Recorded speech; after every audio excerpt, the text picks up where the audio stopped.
yours. Podcast is intended for mature audiences. The views and opinions expressed are those of the panelists and do not reflect in any way those of the podcast partners, sponsors, or affiliates. Enjoy. Hi, this is Michael Buffer, and you're listening to the Voice of the People. Let's get ready for Boxing Voice. Every day I'm hustling, hustling, hustling, hustling, hustling, hustling, hustling, hustling, hustling, hustling, hustling. Every day I'm hustling, every day I'm hustling, every day I'm hustling, every day I'm hustling, every day I'm hustling. You fight with nobody. This a dollar beat. This a dollar beat. BoxingVoice.com.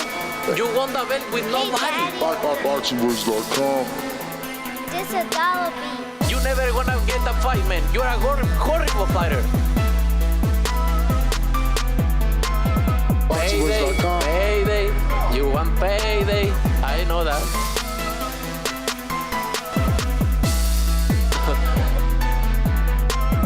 Oh, look this guy. There's a plan to go for the belt, and I'm coming, man. I'm coming, my friend. Get the fuck out of here, man. Please get the fuck out of here, man. BoxingVoice.com. Because I'm gonna fuck you out right now, motherfucker. BoxingVoice.com. What up, what up, what up, what up? Welcome back, ladies and gentlemen. Welcome back to another edition of the Boxing Voice Radio. I am your host, Nesta Gibbs. Find me on Instagram and Twitter at NestGTO. Tonight, I'm going to be joined alongside a few rotating panelists. We're going to have Ray the Business with us for the first hour. We should be having the King of Essex, Amin, a little later. And maybe even another surprise, man. Ray, what's going on? It's been a minute. Glad to have you back. What's up, Ness? Yeah, absolutely, man. It's good to be back. Good to have you back in the Sunshine State, Florida. Yeah. Absolutely. I do miss Florida. Let me tell you, it's a necessary evil to move to Vegas for the growth of the show, but man, I do love the great state of Florida, man. Just coming back here, there's nothing like it. There's nothing like it. I'm honestly like the greenery, the weather, the sun. It's always great in Florida. Yeah, man, it's fantastic out here. But like you said, for the growth of the show, that studio's next level. Oh yeah. You got to come through, man. When next in Vegas, come on through so you can have a seat in the actual cockpit, man. And you've been helping out around here on the Skype. It is time to get you in studio so you can see how you sign under those professional Shure MB7 mics, you know? Hell yeah, I'm definitely down for that. You know, fun fact, I've actually never been to Vegas. Oh, wow. You Yeah. know, now that I'm out there more, I'm hearing that from more and more people. It was my lady's first time not too long ago. Now I'm hearing it's your first time. I think James told me he's never been either. And speaking of Vegas, we got a Vegas resident. What up, Ringwalk Danny? What's up, champ? Can you hear me? We hear you. You sound like a little, but whatever. We'll deal with it. What's what? It seems like your beard is grown. I hope so. You know, that's the point of the growth treatment I'm doing. But no, man, just here to talk some boxing with you guys, of course. Yeah, man, I'm glad that you're on because I did send you that Spanish-only article because we had so much to talk about. I think the biggest news is the fact that Al Heyman and the PBC have increased their offer to Canelo upwards of $100 million for a Charlo Benavidez fight. So Samson Lewickovic did not lie here on this show when he said that Canelo turned down more than $50 million to face David Benavidez. But now we're hearing from all the local Mexican reporters that Canelo has decided on Bibble and that he'll be fighting Bibble next. So, I mean, obviously, I want your guys' thoughts on turning down the $100 million to fight Charlo and Benavidez, obviously the fights that people want, and instead taking the Matchroom deal, which was said to be 85, but I'm sure Matchroom is matching him. That's why they're Matchroom. But yeah, we get Dimitri Bivol in the trilogy with Gennady Golovkin. Fellas, man, did he make the right decision? Is that what you wanted him to do? Well, My man Ring Walk. Danny, you can go ahead and take this one first, and then I will go after you. Go ahead. What do you think? No, obviously, for anybody who's seen the show in the last week, that's not what I wanted. I wanted the Charlo then Benavidez fights for 2022. And in fact, I know at some point in one of our recent shows in Las Vegas, I even told Ness, I'm like, man, why don't they do a 2-fight deal? Combining the two, us not knowing what actually had went on. But to me, those were the fights that the fans would want to see more. Very few fans are really interested in the trilogy with Gennady. Everybody says Canelo can't fight the black fighter. So obviously, Jermall Charlo being a 2-division champion, that was the fight to be made. And then with Benavidez and his star power, he has a very fan-friendly style when he fights. And I just felt that those were the fights that made sense for this year. Go ahead, Ray. Yeah, man. It looks like we're joined by my man King Amin. What's up, brother? King of Essex, what it do? Hey, fellas. Listen, we got a lot to talk about. I'm chomping at the bit. You see, I'm ready to go. Right on time. I know King Amin is ready, man. Anybody that wants a little bit of extra content too, go over to my YouTube page after this at the Business Boxing Club. Me and King Amin actually did a pretty lengthy breakdown of who Canelo should fight next, weighed out all the options and whatnot. But I'm going to bring a little bit of a different opinion and whatnot. I'm showing out today. I got my Canelo Alvarez gear on as the designated redhead of the boxing voice. I have to show out and represent. But look, man, I think both offers are good. Like Ness said, I'm sure that Eddie Hearn and Matchroom are going to match that deal, the $100 million.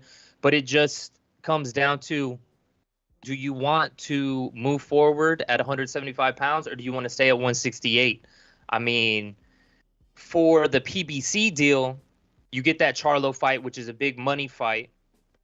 You get, which personally, I know a lot of people don't agree with me, but I think that is an easy fight for Canelo. I don't think Charlo's able to hold up, especially coming from 160. And if you look at his last couple fights, this guy's getting touched up and hands put on him by former 154-pounders, etc.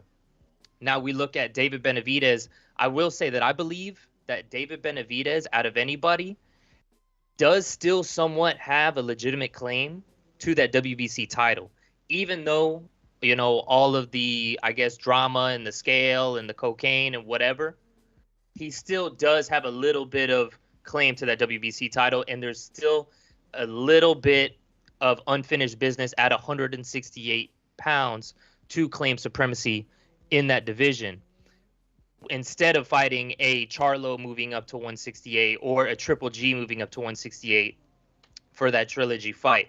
But if you're going to make the same amount of money as that Charlo fight, you might as well fight Bivol, capture that WBA 175-pound title, which is a very difficult fight stylistically if the best Bivol shows up.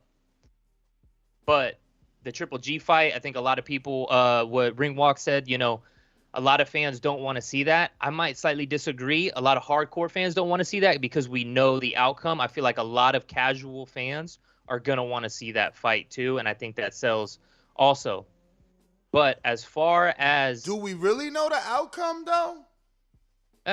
I mean, a favorable guess, right? Like we can, I mean, now that the fight is a little bit closer, or rather official, I don't know. The September date, will Triple G still fight Murata though in the interim? I mean, if I were him, I would want to be active and in rhythm. Yeah, considering he hasn't fought. But how does that fight? And this is where I gotta slide right here. How does that fight help Triple G? Oh, Triple G can't keep his head off a line. He's the male Ebony Bridges Triple G. All right. So We're talking about him moving up to 1C. The problem with the whole Canelo situation is the 2-for-1s don't weigh out equitably when you talk about what Bibble and Triple G has to offer. That shit don't weigh out, and I ain't gonna pay out. I ain't rocking for that, man. Now, if you tell me, okay, if you talk about the Triple G Canelo fight and the Charlo fight being equitable in the sense of the smaller guy moving up, then you get what you want with the whole slick black fighter narrative. Like, yo, I deal with that. Then you have all the intrigue in the world with the Benavidez fight. Hear our sound? Like, that's the fights that should be happening. But no. We're gonna get Triple G. Now the Bibble fight does bring some interesting layers to it. It's always at 175 is gonna be different. But come on, man, the Triple G fight again. Yo, anybody that wants to see this fight, you should be a fucking shame to yourself. Shame the fuck on you. Man, I'm hearing you on that. The Triple G fight, like I said, for casuals, I think it sells, and that's what sells to the market. I don't know that it sells more than a Jermall Charlo fight, but I guess I would say, if Canelo does take the PBC deal and he gets that Charlo fight in May, does Benavidez fight Plant in the meantime? Well, no, he got the fight with Lemieux, right? Oh, bro, I completely forgot about that, man. Yeah, he got the fight with Lemieux. And was that booked? So it hasn't been officially announced, and from what Samson said the other day on the show, the only reason for that is venues. Trying to find a venue. Okay. Gotcha. But they have a target date, or it just depends on the venue? Ness, do you remember the target? If Samson said they have a target date for Lemieux, for Benavidez Lemieux? April. Yeah. I think it's April, the beginning of April or end of April 20th maybe. Well, let's see. I know he's. 20th I know. He said they were needing to get a venue, correct? So it would have to be either the 9th, 16th, 23rd, or 30th. And obviously the 16th is already Errol's date. The 30th is taken. I mean, the 30th isn't taken by PBC. I don't know, but do they want to? Yeah, they probably do want to go up against Amanda Serrano and fucking Shakur Stevenson, who is one of our news and notes. Might as well go ahead to it. First news and notes on the docket is Oscar Valdez, Shakur Stevenson officially announced for April 30th at the MGM Grand in Las Vegas. Fellas, I'm not happy. Top Rank, Bob Arum, whoever's in charge, they're giving fuel to the fire. They're adding, claim and stake to Terrence Crawford's lawsuit. The promotional video is one that strengthens the case of Crawford in the sense that Shakur can use it against Top Rank. It's not even a face of Shakur, let alone of Oscar Valdez. But when you think of Josh Teller and Ramirez, they had a big poster. Teofimo and Vasil, they had a big poster. Top Rank dropping the ball. I'm sure they'll hear the cries of the fans and eventually make an official fight poster. But let me just screen share this for those watching us on BoxRec. This is all that they released. This is a graphic image. Obviously, it's a video demonstrating the words Oscar Valdez and Shakur, and that is the still shot that is being released and circulated through the media. There is nothing else representing this fight as of yet. This post on their social media only has 4,891 likes. Is there a lack of promotion here? I would say that we should maybe wait a couple days before we jump to that conclusion, because this could possibly be like the teaser before the trailer. And I'm hoping that's what it is. Well, this is actually the trailer before the teaser to the actual fight poster, because this is literally a video. Yeah, when you come out with a movie, you come out with that short little teaser, and then you come out with the movie trailer. Mm-hmm. You know what I mean? That teaser is just a little bit. This gets us, gets the chatter started, gets us talking about it. And then tomorrow, the next day, day after that, we'll see the actual promotion start to roll out. Now, if we don't see that in the next couple of days, especially over the weekend, then I think, we could definitely have this conversation. Guys, before the next one jumps in, let me just say, the chat is basically, insinuating like I need to relax, that they just announced it. But shouldn't you as a promoter have the graphic imagery representing a promotion that you're sitting on? These guys were given contracts. Is it so much to ask a graphic designer, hey, have something in the cut so when these contracts are signed and we officially announce we have something? Am I asking too much? I think on one hand, they know this fight is going to appeal to hardcores, and I think there's some subtle marketing in there. I mean, at least with Shakur Stevenson, the only popularization of the name Shakur is either Tupac or Shakur Stevenson. So, when you throw that name out there, most people, boxing or not, it's not the deceased rapper. You might say, oh, is that the young kid, Olympic? So I think there needs to be more marketing? Let's be objective, like the chat might be saying. Let's let things play out a little bit before we jump the gun. As far as, announcing Oscar Valdez the way they did on that marquee, I think maybe they were missing a teacup or something, because it's like so many Oscars. Nobody knows like Valdez. Anybody gonna jump straight to Valdez? You know what I'm saying? Danny, is Valdez a silver medalist, a gold medalist? Why is Valdez the A side here? Why is his name first? I don't know. No, obviously he's been a champion. He was a champion first. I don't know that he's more appealing. I did notice that his name was before, on top of Shakur's in the promotional video that was posted. However, I said it in the pre-pro chat. I feel that Shakur is the A side going into this fight. I feel like he is the more appealing name.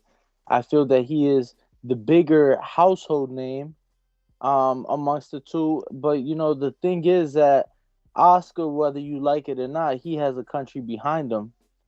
So unlike in America, the British fans support, their British fighters. The Mexican fans support, for the most part, their Mexican or Mexican-American fighters.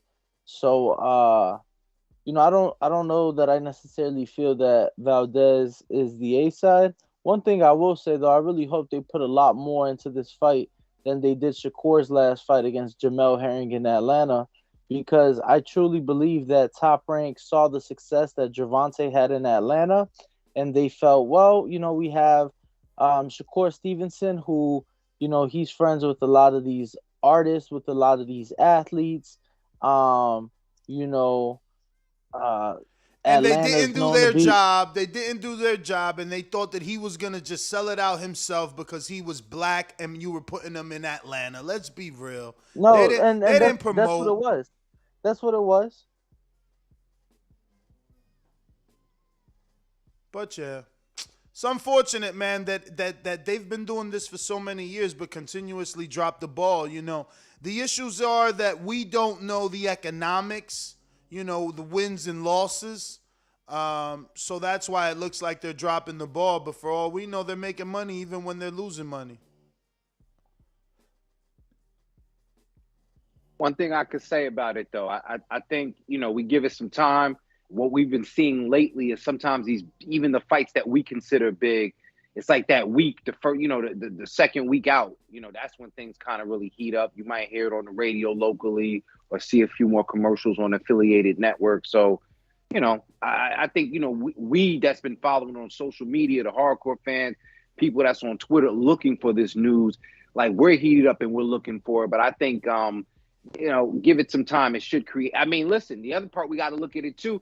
We haven't really seen ESPN, or at least I haven't really seen ESPN promoting the fight yet. So maybe that's due to kick up in a little bit as well.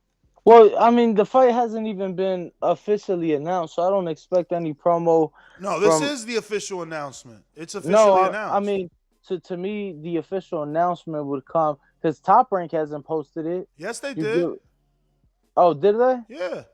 Because this morning when I went on, I saw it on Shakur's page. He posted both the video and the poster that had both last names. And when I went to Valdez's page, he didn't post It's the on video. Top Ranks. That's where I was screen sharing it from. And they sent out press releases, official press. Like, that's the poster. Like, that's the email they sent me. What'd you make of? I mean, maybe this is me overthinking it, but over Oscar's name, they have like the the tribal, the Aztec stuff going on. And over Shakur's, they got graffiti. Right. Yeah. Yeah. I'm not gonna lie, I found that a bit offensive, intriguing, offensive, perfect for the lawsuit. Let's choose graffiti.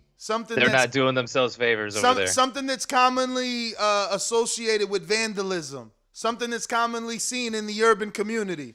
That's the perfect font to use for the black man. Yo, I'm telling you, they need help. They just gotta hire new blood. They don't know what they're doing. It's just that simple. Like, one dude, you're giving the Aztecan, fucking hieroglyphics. Because that's what it is. If you look, let me screen share it again. If you look at it, it's like stones or I don't know what this text could be. Look at it for yourself. It looks very, royal. But yeah, this was funny to me, man. It was funny. I don't know. These are just little things, though. Little things. Man, over there at Top Rank, I feel like they're just still in that old school boxing promotion. They haven't moved into the 2020s yet. Yeah, they got they're from the Donald Sterling, the former owner of the Clippers. They're from the Donald Sterling School of Marketing and shit. If they was smart, if they was really smart, and I say this, and I have a lot of good relationships over at Top Rank. I was just at their gym yesterday. But if they were securing that Edgar Berlanga interview. Yeah, we'll have Edgar on the show next week, We'll have Edgar on the show next week along with his pops. But if they were smart, they would try to do the whole black and Puerto Rican thing. Shakur's been vocal about it. Exactly. Like, bro, come on, it's common sense. No, but they don't want to be smart. He's said it over and over. I reached out to him, and he's confirmed it. He's half Puerto Rican. You think they tap into it? Nah. And it's but crazy. Watch. The minute he breaks free, he's going to do just like everybody else that broke free. He will tap into it, and he will show you how marketable he is. And it's crazy because I have Puerto Rican American friends who man, I would love to hear him speak Spanish. I would love to see that Puerto Rican side of him, or just to tap in more with him, and maybe he could tap in more into his Puerto Rican heritage as well, because obviously that came from his father's side, who Shakur lost his father at a very young age. But to me, I feel like that'd be the smart, logical thing to do. I wasn't impressed with the promotion, but I was like, what? Maybe something bigger is coming in a few days. Maybe something bigger is coming during or after the Kell Brook and Amir Khan telecast. But I definitely was I just found it funny that they used the Aztec theme over the Valdez name, and you got these are questions that he needs to be asked. I'm telling you, man. Val, if you're listening, I know he's supposed to be seeing them if Shakur shows up to Houston. These are things that need to be asked because look, he's probably dialed into it, not even thinking about it. It is what it is. I don't know, Amin, did you touch on what direction you'd like to see Canelo go? Because obviously now they're reporting that he's choosing the Dimitri Bivol, Gennady Golovkin route, even though PBC and Al have increased their offer to upward of $100 million for a 2-fight pay-per-view deal. Yeah. You asking me have I spoke on it? Or either one of you. If you haven't, take your turns. Oh, no, I was going to say I spoke on it. I'm not sure. I know Ray spoke on it. I'm not sure if King Amin spoke on it. Spoil. Pollo. Yeah. Oh, you Canelo's saying he's chicken, bro. chicken? Yeah. Oh, you calling him a chicken? I'm serious. Yeah, I don't like it. I don't like it, and it's about time somebody say it loud and clear. Like, Wow. yo, it can't be about the money. It can't always be about the money when you have Benavidez with honor been begging for that fight. Benavidez been trying to fight everybody, you know what I'm saying? But still, it's like, come on, man, you can't do that. Yo, what's insulting, and this is what y'all don't understand, it's the bait and switch. They're going to bring Triple G up to 168. For the first time, Triple G has been stopped. Canelo's the first person ever to stop. What the fuck? You brought him up to 168 and beat the shit out of him. What do we think is going to happen as logical boxing? No. The same thing is going to happen to Jermall Charlo. Don't do that. Don't do that because at the end of the day, Triple G has the record. Well, he's tied with the record for the most successful title defenses at middleweight. So motherfuckers are expected to go up in weight. People are expected to go up in weight, but he's overdue to go up in weight. Triple G spends his entire career at one weight class. We know he's getting knocked out, so that's okay. Ness talking about, do we know the outcome? Of course, Canelo's stopping him. But here's the thing, Triple G. You don't know if he's stopping Bibble. No, I'm saying Canelo. I'm saying with Triple G. He might not. That's what I'm trying to say. He might not make it to a Triple G fight if he got to go through Bivol. Oh, he beating Bivol for sure. He might not make it to a Bivol fight. If the best Bivol shows up, then he's Bivol. That's a real fight. That's a real his fight. Last fight, yeah. In his last fight, I was like, man, Canelo works this man. But I think it was the fight before that. At least the first 6 rounds, Bivol's sharp. And he's a bigger guy. Canelo definitely has to chop down the tree, put that water in the basement, etc. I think he can get it done, but I think it's a much more challenging fight than Charlo or Triple G. David Benavidez stylistically is a lot different, but I think there's an argument to be made about those two being maybe equivalent. Let me get to see super chats real quick, gentlemen, just to include the live chat. We got Big Supermax in Plainview that says, was planning on going, but not for Bivol. Hands up emoji. Coming right back with another one. Anybody on the panel disappointed that it sounds like it's Bivol? Because his super chat is basically stating disappointment. I mean, why would we be disappointed? Because Bivol, all Bivol is a stepping stone. All he has, if Bivol didn't have a WBA 175 title, we wouldn't be having this conversation. He wouldn't even be in the sweepstakes. So that all he is the stepping stone to undisputed at 175, and that's really the way we should be looking at it. And I'm sure if the fight gets announced, that's the way it will be promoted by Eddie Hearn, somebody who knows how to promote. Disappointment, gentlemen? To me, the positive, and I've been vocal about wanting, the Charlo fight next. To me, the positive that comes from that is that Canelo received a lot of criticism when he fought Kovalev, saying, most people felt he was down on the card, saying he don't belong there, saying that he ain't fighting no young light heavy, that he fought somebody past their prime, somebody coming off of a quick turnaround because, he had that yard fight in August to turn around and fight in November, So to me, that's the positive. You're going to fight a proven champion, somebody who's been there, somebody who's made those defenses, somebody who's younger. So to me, that's the positive in fighting Bivol. I said I wanted him to handle 68, but it seems like after that, he's going to come down to, continue at 68. Look, Bivol's not my first option, but, for those reasons, I do like that fight.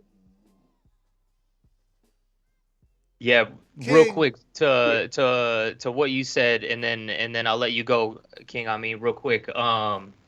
You made some good points about his last world championship appearance at 175. This is another thing where Bivol is in his prime. He's already beat one of the other champions. So are we going to give him his credit, or are we going to sit here and pretend that the champion at 160 pounds, who's getting hands put on him by 154 pounders, is somehow, this guy is way better than the light heavyweight champion? because, oh, Charlo's got a great jab and da-da. I see all these people listing these reasons on Twitter and whatnot. They're just trying to convince themselves, I believe, and, trying to warp reality, the future of reality. King, take it away. Yeah, the Bibble fight. Bibble fight is the one nobody should have a problem with, because if you, again, in the Kovalev fight, I saw that one totally differently. I did see or felt Kovalev was up, but that's what impressed me. I said, damn, Canelo got his ass up out of here. That was impressive. I would be equally impressed, at whatever the outcome is with the Bibble fight, especially if he wins. But on that back end, that's what I'm saying, the sleight of hand. The Bibble fight is so good. Except the Triple G, that's the bullshit. That's the bullshit. That's the fight I cannot accept as a good fight. That fight does not belong at 168. Yeah, he was good at middleweight. And he even looked, so even moving forward, look at both fighters moving forward. He hasn't gotten better. He doesn't look better. Canelo has. Canelo is going up and down and looking good in doing so. So then you talk about bringing a guy up that, okay, it ain't like he fought Boo-Boo at 160 and we say, yeah, he after the loss to Canelo, he really started killing shit back at 160. It ain't like he fought Boo-Boo. It ain't like he fought Charlo. Come on, man. So him moving up to fight Canelo, it's a money grab. It's his cash out. He's about to get stopped in that fight. So a couple things I wanted to say. Obviously, with Charlo, I've actually been to his last few fights, and I think that a person like Jermall Charlo is the one to wake up for the night. If we see the Jermall Charlo that we saw in there against Derevyanchenko, he knows this is the opportunity of a lifetime. So I expect to see the best Jermall Charlo we've seen. The Jermall Charlo that fought, like a Derevyanchenko. I don't expect to see the Jermall Charlo that just fought Montiel last summer. Should that fight take place, but I still think that Jermall would give Canelo difficulties in that fight. I do believe that from a fan perspective, that would be a more entertaining fight. The build-up would be better for that fight. However, I think Canelo beats Charlo. I think he beats Bivol. I think he beats MacBook. Shit. The only guy right now that I see giving Canelo problems in 10-ounce gloves is Tyson Fury at this point. Damn, yeah. Question for you guys. I don't know if y'all have already talked about this or whatnot. If he does go the matchroom route, is that going to be a DAZN pay-per-view double deal? Yeah, that's what the reports were saying, that the Gennady and the Bivol fights would be matchroom pay-per-view. They would be DAZN pay-per-view. So it's not like this is a better choice for us as fight fans. These fights aren't better, and they're not going to be cheaper. Well, no, and that's where I'm gonna stop you, Ness. I do think that the pay-per-view price would be cheaper than the $74.99 that we're accustomed to paying for numerous reasons, right? The fights have to be pay-per-view because they can't give Canelo these paydays that they're offering him unless they're doing it pay-per-view, right? Exactly. I honestly believe that they would have more success on pay-per-view than they do subscription. You got to understand the fan bases, right? You got to understand that I'm a Mexican American. I have older Mexican family who lives here in the United States who doesn't have Netflix or doesn't have Hulu, let alone a DAZN, right? So for them, going to the remote and ordering the fight from the remote is a lot easier and a lot simpler than it is to download an app, create an account. You think I got 50, 60-year-old aunts who they don't have a fucking email? Like, come on, man. They don't know how to do these things. So I think it'll do better. But I don't see them, because people do have the subscription, I don't see them having the pay-per-view at a $74.99. When I was thinking about it, I think $50 is the most they'll go. And I wouldn't be surprised if I see anywhere from 35 to 50. Another thing to keep in mind when it comes to pay-per-views in Matchroom, they've only done them in the UK. I say that to say the most they've had a pay-per-view for, I want to say, is like 25 pounds, which is about $32, $33 or something like that, if I'm not mistaken. So, my conversion rate could be a bit off, but I know I'm within a few dollars. So I don't believe that they'll be able to charge, nor will they charge, the $74.99 that we've been accustomed to paying here in the United States. Why? What's up with UK pay-per-views are always so cheap, man? They complain. They're taxing us out here, bro. Well, I wouldn't say complain. They they critique our pay-per-view prices all the time. Ness and I have spoke to Eddie. He's like, yo, you gotta really be making it in the United States to afford all these pay-per-views because, especially if you're a combat sports fan as a whole, UFC does a pay-per-view a month. Every month, bro. So if you watch boxing and UFC, which I know plenty of people, gotta be dishing out $1,500, $2,000 plus a year in pay-per-view. Yeah, my pockets are dry, man, and that's something that I want to bring up real quick in a certain point, because I want to ask a question. If DAZN does the pay-per-view, will they release the number that Canelo sells? Because also on that you doubt it? Is that what you said? Yeah, I doubt it as well, but it would be interesting because on that same May 7th date, now for the second time in a row, the UFC is going to be directly competing with Canelo on that date. They're going to be doing their Charles Oliveira versus Justin Gaethje fight, and I think they're doing their light heavyweight fight. It'll be a 2-title fight, so I know a lot of UFC fans are going to be buying that. For me, I always say that there's a casual audience that is a fan of both that could go either way. I know a lot of times they lean to that Canelo side, but you never know. So if it's split up, if we get both numbers and that UFC does better than the Canelo fight with Bivol, I don't think that's very good for Canelo, especially if your price tag is $50 million.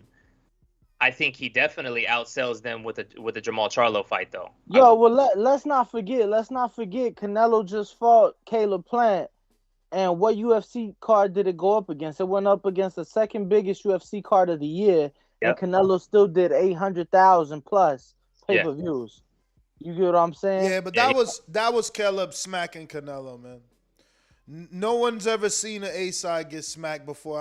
I keep saying that, man. People keep overlooking that. That was different.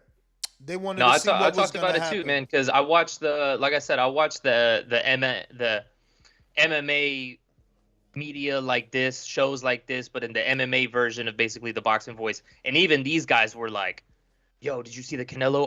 The Canelo fight. Everyone's talking about Canelo. You know what I mean? They're not talking about the MMA guys. So Canelo has that audience over there as well, but I just don't like when it's split up like that. And as a fan like me, now I got to get the 2 TV set up. No, of course, but it's like how many people are going to be... Look, man, Canelo to me, I feel like people need to give him... Understand how much he draws. Like, you got Dana White, cage side, for his second biggest. It was only the second biggest because Connor's always going to be the biggest. Yeah. But Kobe Covington and Kamaru Usman too was the most significant card of the year. The most significant fight of the year. Without Conor McGregor's name attached. Absolutely. It was the most sought after and anticipated fight of the year. Went up against Canelo, and you got the president of the UFC, Dana White, sitting cage side while I forget what girl fight. Thug Rose versus Weili too. The first one was unbelievable. Thug Rose was coming in with that momentum. They didn't think shit. Man, come on. I was in the building. We booed the shit out of her. That card was the most anticipated card outside of Conor, but Conor could fight me and you, and Conor's gonna sell. So what I'm saying fight is, an old man at the bar. The president of the UFC sitting cage side watching fucking Canelo when he has his most significant event outside of Conor of 2021, and he's watching Canelo. Yeah, I think the point. Let me slide in some super chats. I got Big Super Max that says Bivol has said he'd go to 168. So will Nello defend undisputed and have Bivol put up the 175-pound strap a la Mayweather Maidana 2 for the 147 and 154 pound titles? What you guys think? Well, you know, is it going to be a 75-pound fight, or is it going to be the way Supermax says? It's possible. I think the way they've been speaking about it, I know in the past he has made those comments about going down to 68.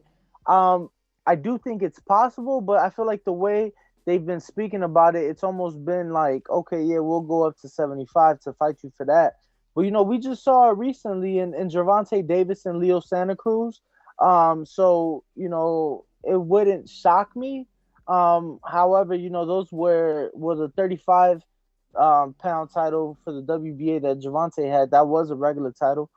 But I mean, if you're Bivol, wouldn't you, I wouldn't say necessarily want to come to 68, but now not just you get to defend your title, but you get a chance to become undisputed in the second in a division. So, you know, that'd be interesting. I wouldn't be mad at it. And if Canelo beats Bivol, he gets that 175-pound title and puts himself in line to fight the winner of Joe Smith and Benavidez. But, you know, if Canelo does that catch weight, if he makes him come down to 68, you know, should he win, people are going to be like, oh, he fought a dehydrated Bivol. To me, at this point, yo, fuck it. Fight him at 75, because that way you don't give people no excuse to say about this, that, and the third when it came to him fighting old Kovalev. Now you fighting a young Bivol, so I'd rather the fight be at 75 personally. I mean, you got something before I go to a super chat? Yeah, man. If Canelo dares, come on now. If he fights Bivol 168, oh, like, yo, seriously, this fucking guy. Like, yo, y'all scared what Canelo got? He in the background with the chopper pointed at somebody. Like, if he fights Bivol at 168, then fights Triple G at 168. But Bivol did it. Bivol said he would come down, and Mayweather did it to Canelo. So all Canelo would be doing is learning from Mayweather. He gonna be like, yo, you said it in the interview, you doing it in the fight. And that's too much thinking for the fan that just wants to see him fight Charlo. So for them kind of numbers to go up against UFC, all that calculations by Bivol, who did, like, that shit goes out the fucking window. If he wants to get the same kind of numbers that he did with Plant and go up against a big UFC fight, it's got to be with Charlo. And apparently he ain't doing that. Nah, look, I'm going to tell you, it is a bit different for the reason being, and I feel like the other name that he could do, honestly, the four names we've been speaking of, except Bivol, right? Triple G3, you're going to have fans that want to see it again. Benavidez, his style, the size different, you're going to have fans that are going to buy. Charlo, they're going to be like, all right, cool, he's fighting the black fighter, he's going to have trouble. You're going to have people that are going to want to buy that. I don't know so much about Bivol, but I'm not really as concerned with the UFC card because the one he went up against in November, it's not on the same caliber of a UFC card. So to me, that doesn't concern me. To me, you know, the UFC hasn't even officially announced it for one. I know those were the talks, and that'll probably be what happens. But is it a concern of mine? Absolutely not. You know, to me, if Canelo was able to do what he did against Kobe and Kamaru and Thug Rose, and I don't want to butcher her name because it's Chinese, but, bro, if you're a UFC fan, you were tuned in. I was at the Canelo Plant fight, and I was tuned in because I didn't, you know, those were fights I wanted to see. So that being said, I think Canelo has zero issues going up against the UFC card. And like I said, we also don't know. Showtime charged $74.99. What is DAZN gonna charge? Bro, am I the only one shocked that? Forget that he turned it down, but that this dude's being offered $50 million or more to fight Benavidez. Like, is that not shocking? Deontay Wilder offered AJ $50 million, and Eddie Hearn act as if that money was impossible to get, that it was fake. And now 50 is being thrown out at every time we talk. Someone's making 50. Ness, we've done the math on those pay-per-view numbers, you know. Like, once again, Eddie charges 25 pounds across the pond. We're used to paying that $74.99. when you start to add up and multiply those fucking pay-per-view sales and see how much they generate, that that $30-$40 difference, $50 difference makes a huge difference. Yeah, but how much of a difference when 800,000 times $80 is only like $64 million? So it's like you just paid Canelo. But that's a lot. Yeah, but you paid Canelo $40 million in the Plant fight, $10 million in the Plant. That's 50 out of 64. What about the Pavada? Don't they get a cut? The gate concessions. I'm saying it's enough on the table, and this is what I'm saying. I don't look at that 50 as crazy because you gotta look. No way but up. You can't go up unless he was fighting a lesser opponent. So this is why when you hear 100 million, you say, all right, 50 and 50. You know what I'm saying? Like, just split it down the line and say, look, take 50 for this guy or 60 for, I don't know how they was going to give it to him, but it's 100. It's $100 million. And he'd rather, I guess, take what? I guess the initial offer from Matchroom was what, in the 80s or something? 85, but they said they had room to be up to 100. So they're going to make it 100 because he went the other way with the duck sauce. Let me just time this person out, man, because, I mean, come on, man. Al done offered $40 million to Triple G for a 2-fight deal.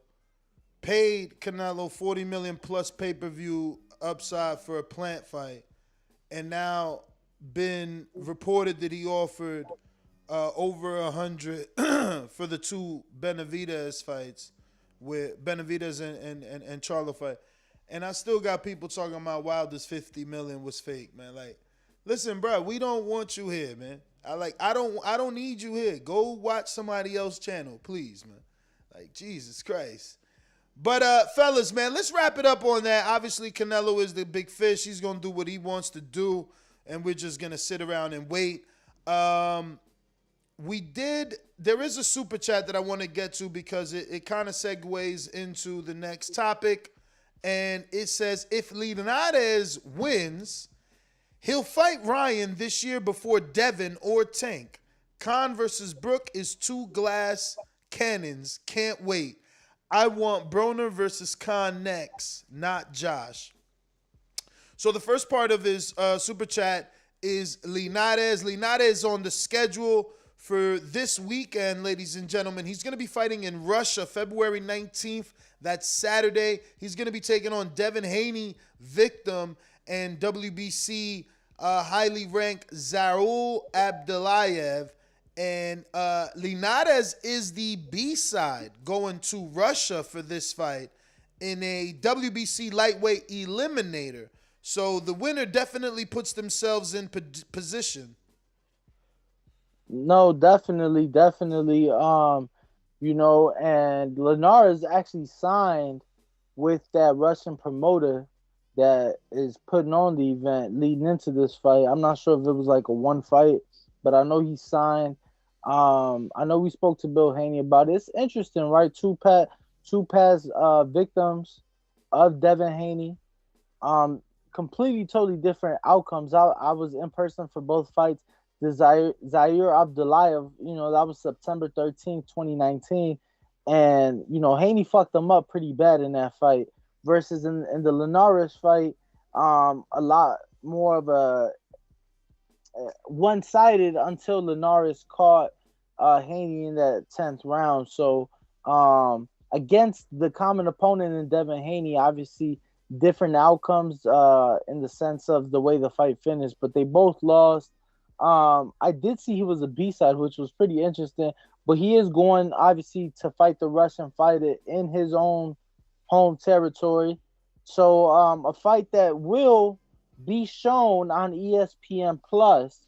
It was picked up by ESPN Plus, and from my understanding, that fight will lead into the Khan Brook card. Oh, So that's for those- good because I couldn't find TV for it. It doesn't say it on ESPN. So that's gonna be interesting because Yes. I wanted to see how that fight was gonna play out. Let me Yeah. find it. Let me find it, and I'll send that over to you, Ness, so you can screenshot. Let me find it. All right. The joints from Russia, they usually start at like 11 a.m. So if you Damn. catch on that, Yeah. That's super early. Let me keep it moving here. Looks like we got Steve in Chicago that says, if Canelo has to fight Bibble, so they make him fight GGG, then yes, it's disappointing. No GGG. We don't need to see that again. I don't know that I feel that way. Listen, GGG's still in the game. Somebody's got to take him out. So I want Canelo to sleep him. Let Boo Boo take him out, though, man. No, let Boo Boo take him out. Let somebody else take him out. We know we don't need that. But you know he not fighting them dudes. That's the thing. He's purposely not fighting them to wait for Canelo. But that's just what I'm saying. This is why I'm using such a harsh critique. They both ducking, man. Because now here's the thing. On the money side of things, I hate it. 8-side slut talk. Yeah, casual fans, people that are just, bloodthirsty, should be watching MMA. I love MMA, but they should be watching MMA. They want to see Canelo fuck Triple G up. That's what they want to see, because they can't possibly think that Triple G, at this point in his career, given what we've seen versus what we've seen with Canelo, has any sort of viable chance if Triple G is moving up. Bro, they thinking economics. I know, that's what I'm saying. Like, I get it. It's hard for me. I guess I ain't getting the cut, so I don't give a fuck about it because I'm contributing to the economics, and because of that, I have the right to stand firmly and say that fucking fight is trash. Nah, man. Here's the deal. A lot of Canelo fans low key want that fight too, because we're so tired of the past 4 years hearing these people and these casuals. Oh, Triple G won both fights. Triple G won both fights in my eyes. Who's got the titles? Who took the titles? Canelo. Canelo won that second fight for sure. We could debate the first one, but at the end of the day, Canelo's undefeated. Yes, he is. Canelo is not undefeated. Well, undefeated in the sense that no one but Floyd TBE beat him. Hey, I got a pretty hot take on that, but I would say that. So check this out. Let me take you down a little rabbit hole real quick, and then y'all could tear me up in the chat in the comments. All right. Uh-oh. So 10 years ago, literally 10 years ago today, we had Floyd. Everyone was saying, "Oh, you're gonna fight Pacquiao, right? You're gonna fight Pacquiao." And he announced, "Oh, I'm going to fight Miguel Cotto at 154 pounds, etc." He went and did that press conference. I think it was in New York, where he was remember he had a turtleneck and everything. They asked him at that press conference, they said, "Hey, you've been saying that Pacquiao's been fighting your leftovers, this and that. Well, isn't Miguel Cotto a Pacquiao leftover? Why are you fighting Miguel Cotto?" Did any of you guys remember his response to that? So what he said was, he said, "I view Miguel Cotto as an undefeated fighter. Mm-hmm. He has 2 losses," and he said that obviously the Margarito thing was cheat. And he's fighting Cotto at his natural weight. He's not sucking him down like Pacquiao. Exactly. You remember that, Ness? You remember that, Ness? I got to trigger that little memory. Yeah, you got to jog my mind. Yeah, I know I'm bringing it back 10 years, quite a while, but, people don't forget. So for 10 years, I've been holding on to this too. I swear to God, bro. So, bro, he sits here and goes, makes a whole deal. And then not only that, but he's using it ended up being a good fight. It was a great fight. Cotto ended up he gave the fans what they wanted, because we got to see Mayweather bleed, and boy, were they happy to see Mayweather bleed. Yeah, that was a good fight. But Mayweather said it himself. "I view him as an undefeated fighter because Pacquiao fought him at a catch weight." That was his words. He sucked him down the extra, 2 pounds? He fought him at 145? 144. 144? Yeah. So he sucked him down. And look, if anybody wants to tear me up in the chat, that's cool. But these aren't my words. These are Floyd's words. So then when he is the WBA super 154-pound champion and the chirp started of, "Oh, he's going to fight Canelo in September 2013, Floyd's first words to that was, "Oh, we can fight at welterweight." Why would you even fight at welterweight? What sense does that even make? when it would be a title unification as well as a WBA unification at 154 pounds. To be fair, and this is coming from the Canelo fan. Let me hear it. To be fair, Canelo and his team said they would do that. They would go to. So yeah, they said in an interview they would do 152. Common misconception is that everybody says because Floyd and Ellerby keep saying that's what happened, but what ended up happening was Floyd was saying, "Oh, we're gonna fight at welterweight." Canelo's team really wanted to make the deal. Floyd came back and said, I think there was a back and forth.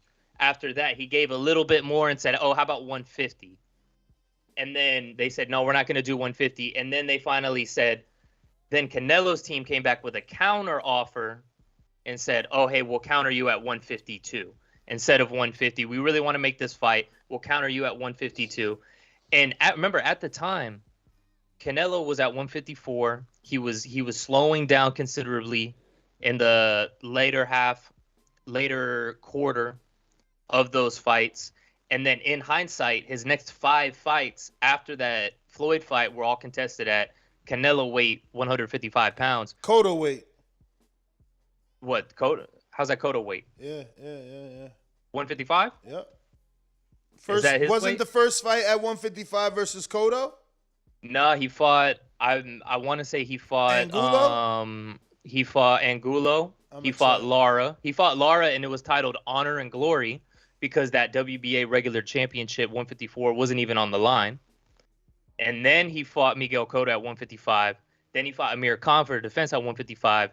And then he went back down and weighed to 154. Yeah, because again, so look, first fight at 55. You're right. Fucking shit. Yeah, bro, I'm telling you, man, people don't forget. You think Angulo, you're right. So all of that being said, listen, at the end of the day, all I'm saying is by Floyd's own words, we have to view Canelo Alvarez as an undefeated fighter. That's what all that was. He's undefeated. So people in the chat, tear me up. What do you think? You think I'm an idiot? I don't know what I'm talking about. Go ahead. No, if they call you an idiot, they're calling Floyd an idiot. It's Floyd's own words. You know what I mean? Yeah. Yeah, it's logic. It's pure logic to me.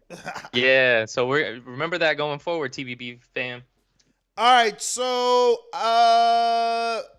topic number 2 is supposed to be all the fights. So let's get into it because some big fights happening this week.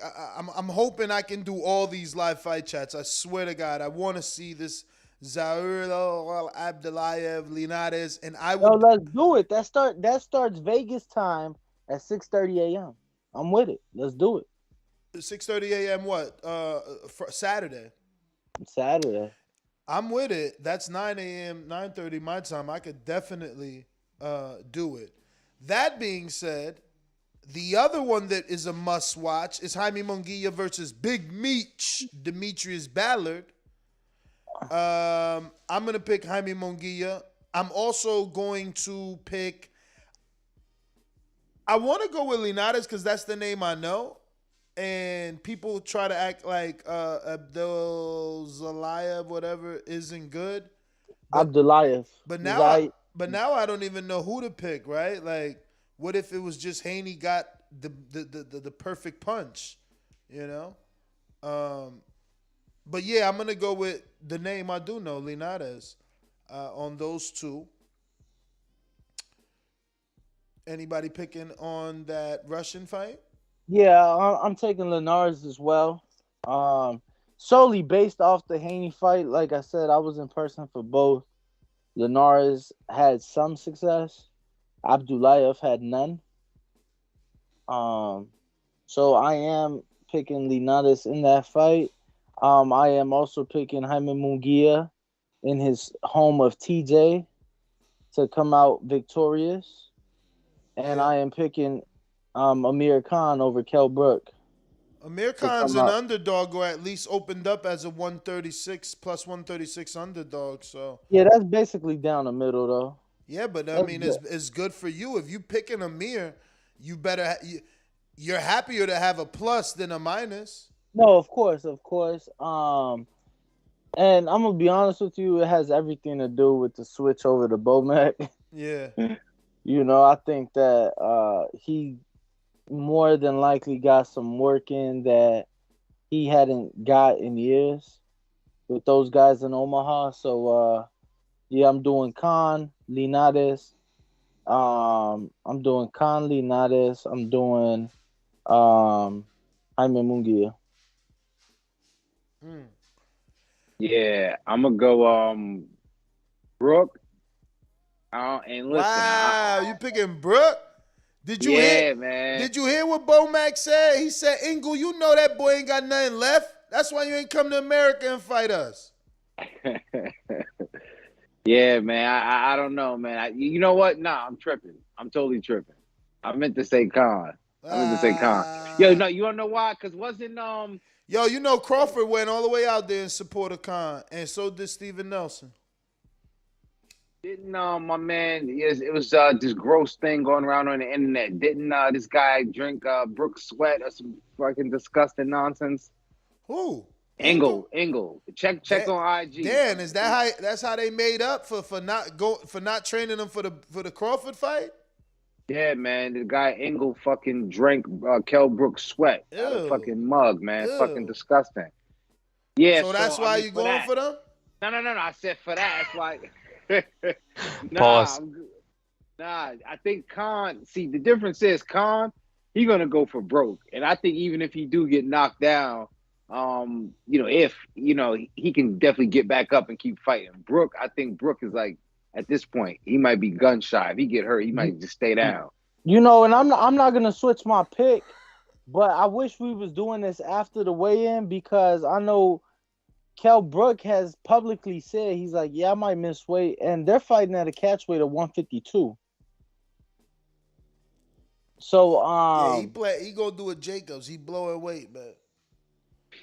So I think Kell Brook might say fuck it, and they're gonna be like, we already here, and give Khan some money.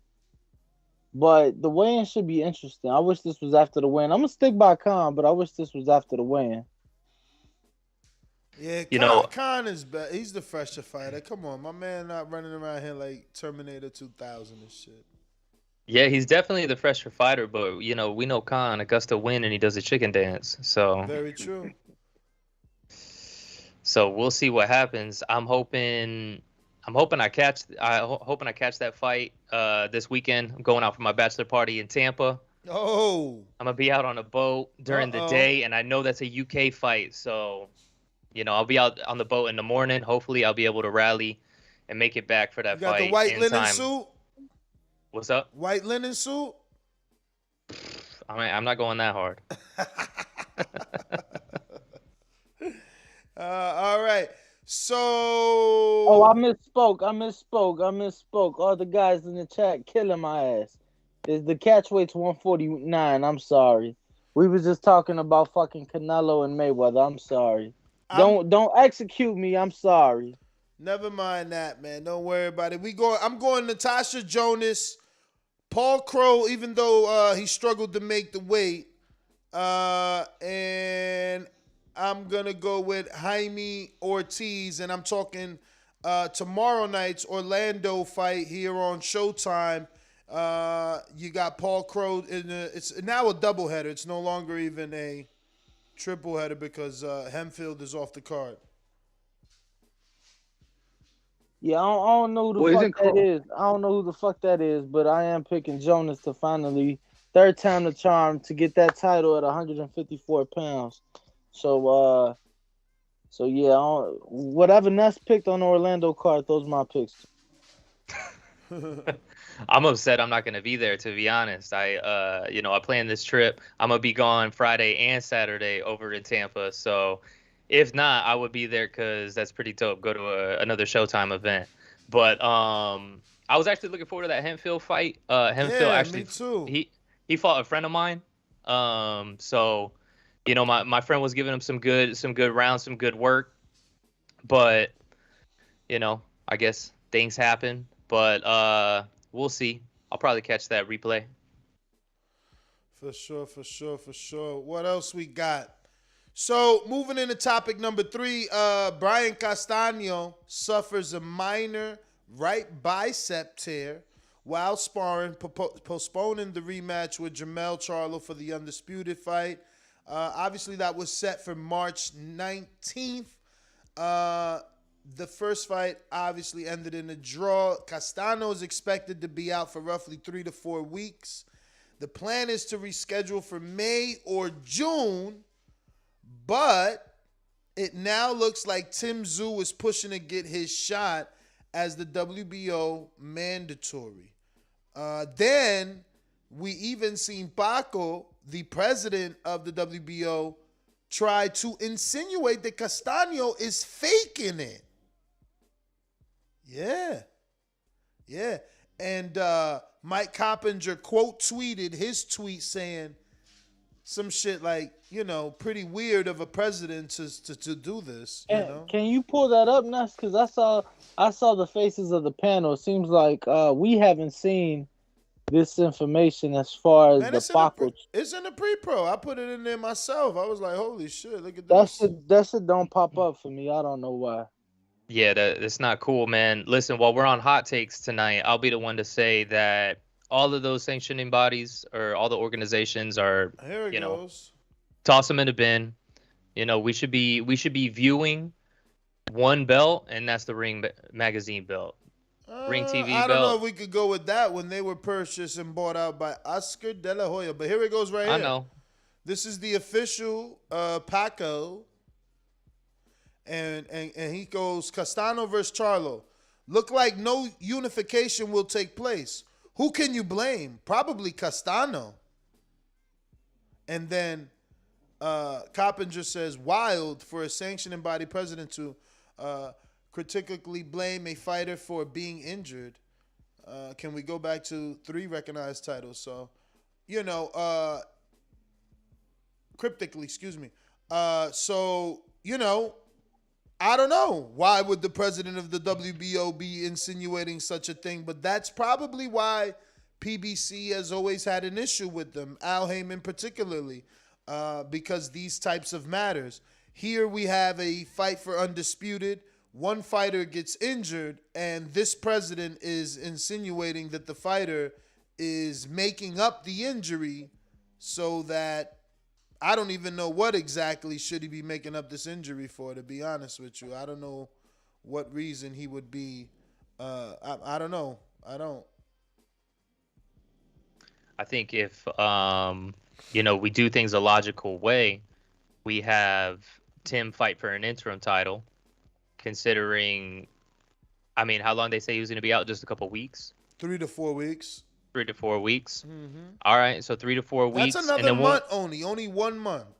That's what I'm saying. Okay, push it back. As long as everyone's comfortable with it, his team's comfortable with it, everyone's comfortable, let's do it. Put it, because they were going to put an interim title in place for Usyk with Joyce. Yeah.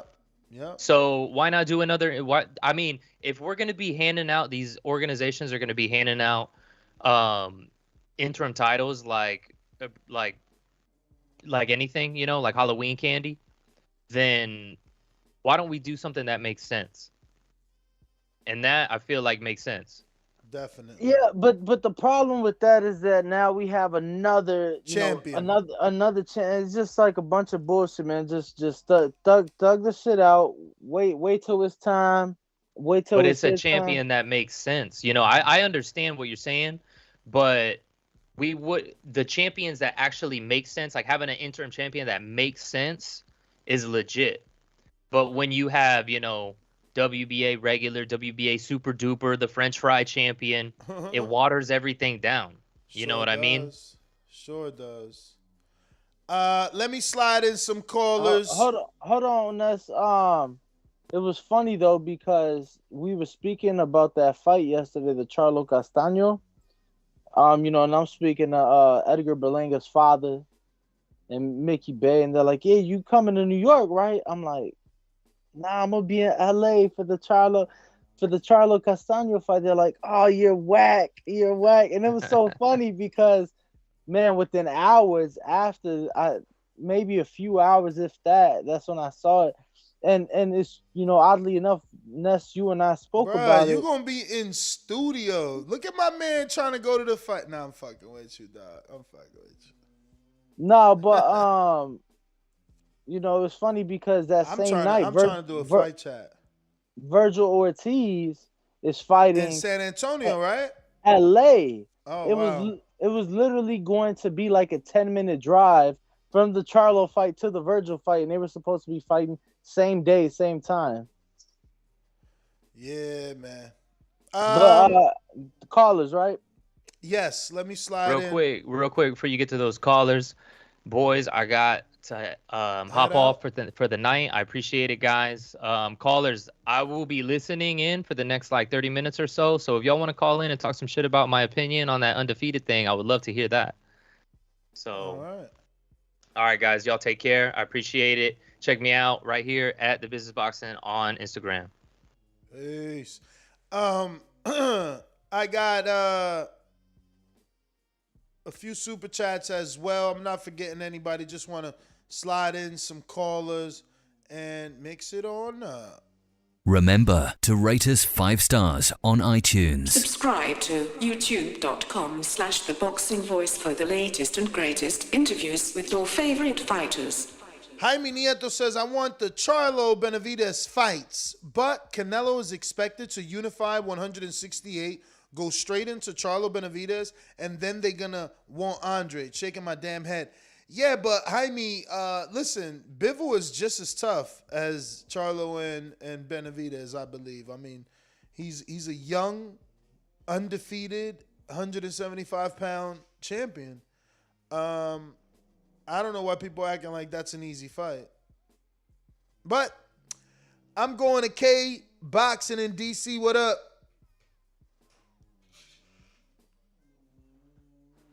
How you been? All right. All right. Thanks for taking my call. Ness, I'm kind of with the consensus here on Bibble. I really don't think Bibble is that bigger fight. I know it's a big fight, but I do think Canelo will probably end up doing the same thing to Bibble that he's been doing to a lot of these fighters. Okay. Yep. And but one other thing I want to mention to you, Ness, while I got you, man, I've been aching to get this through to you. I saw the information about Custio Clayton, and I sent you a message on Instagram about that. I read and to try to remind you, remember, I brought up Custio Clayton a long time ago. You did. And I'm telling you now, anybody who thinks that your man is just going to walk through Custio Clayton Ennis, they got another thought coming.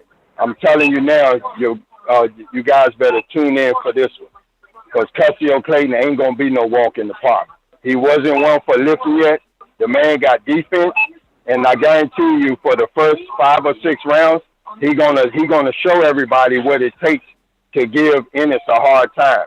The same thing that Gary Antoine would. He hasn't grown like Ennis has since the Olympics. So Ennis done pretty much outgrown Gary Antoine right now. But I still think Gary Antoine, given the right circumstances, will probably be able to exercise his game plan with Ennis the same way he did back in the Olympics. But Custio Clayton, with his size and everything, will probably give Ennis the same problems that Gary Antoine gave him at back in the Olympics. So that's my call, buddy. All right. K-Boxing in D.C. I got Jaime Nieto with another super chat. He says, these dudes complaining, GGG, are the ones yelling for Charlo to get GGG. When are people going to expect more of these others? Canelo got to do it all. Yeah, that's the truth, man. They keep saying that, I don't want the GGG fight with Canelo, but they dying for Charlo to get that GGG fight with Charlo. We going out to Steve in Chicago. Hey, Daddy. This a dollar beat. I drink soda, I eat pizza, I hang out with chicks all day. These fighters still can't beat me. They fighting every day, they in the gym every day. Just give me 6 weeks, and I got it. BoxingVoice.com.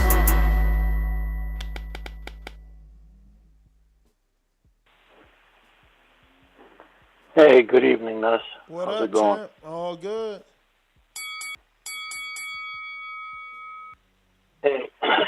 Hey, man! Shout out to Shakur, man. He made it big time, huh? MGM Garden Arena, huh? Grand Garden. He made it. Yeah, that's a nice. Yeah. Well, I mean, as far as he's never fronted a venue like that, has he? Headline? No. Nah. Yeah, no. Yeah, this is big for him. But I don't have too much to say about the Canelo thing. You read my super chat earlier. I did want to talk about Brook Khan. I'm picking Brook by KO. But I wanted you and your panel, whoever's there, your thoughts on the Linares fight. I don't know how to go on that fight. I pick Linares, but not because only because I know more about him and less about Zaul Abdullayev. But he also picked Linares. Everybody on the panel. Do you like him by decision, or what do you?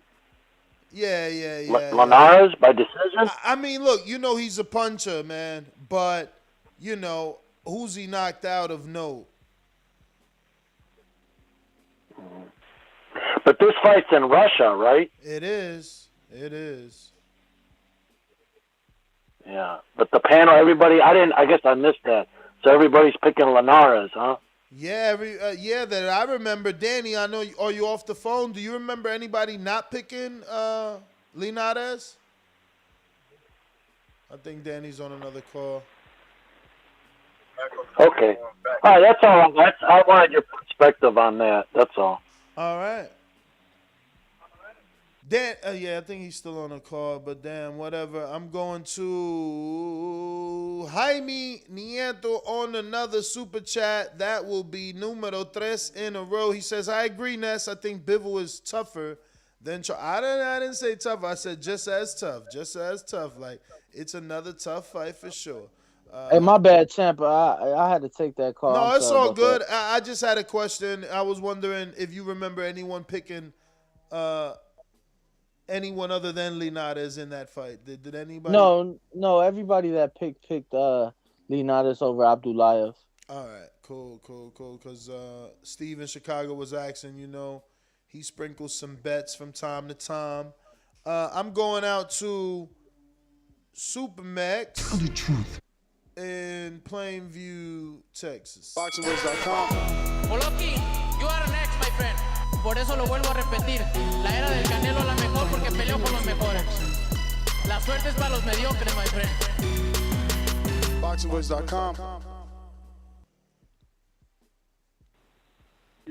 Man, that Canelo your neck ain't sounding that good today, is it?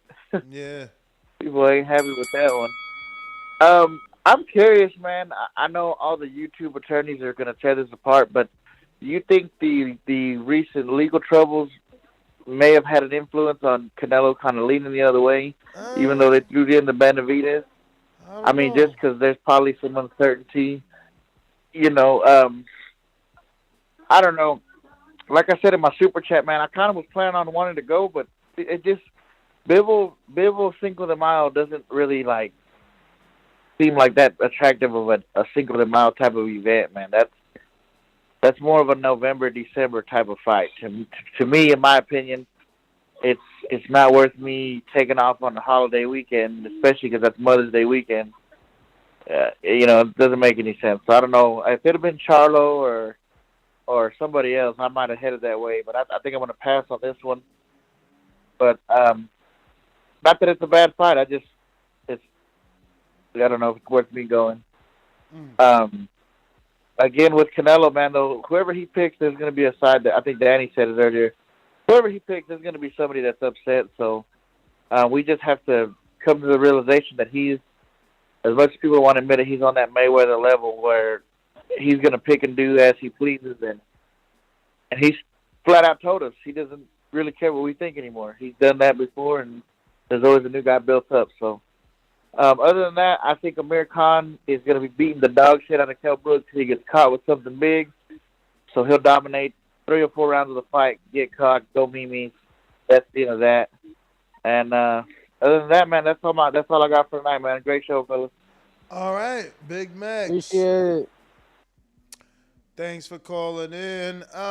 So we got obviously a few things here. We didn't even wrap up, man. What do you think of Costa Tzu's son, Tim Tszyu, trying to slide in now that Castano is injured?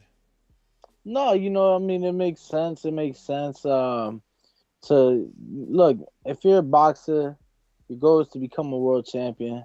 You've put yourself in a position to where you're so close, and an opportunity like that comes about. It's worth a try. You get what I'm saying? It's worth a try. I know it's his first fight in the U.S. It's worth a try. I'm not mad at him for it. I don't think he's ready. That's why they step in there. I think if I was in his shoes, I would also try to get that title opportunity.